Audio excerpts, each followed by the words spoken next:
In today's video, I'm going to teach you how to edit a template in Evernote Mobile.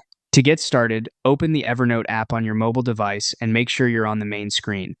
Once you're in the app, look over to the left side of the screen and tap the templates icon.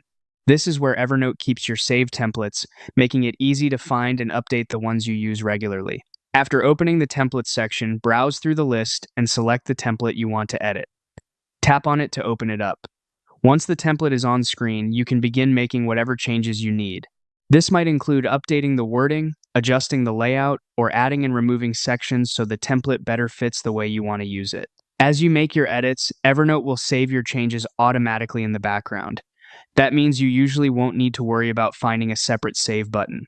It's still a good idea to pause for a moment after making important changes, just to make sure everything has synced properly, especially if your internet connection is slow or unstable. If you need access to more options while working with the template, tap the three dots in the top right corner of the screen.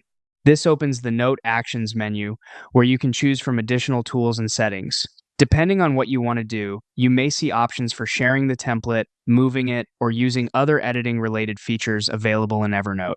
And that's all there is to it. Once you know where the templates section is and how the options menu works, editing a template in Evernote Mobile becomes quick and straightforward.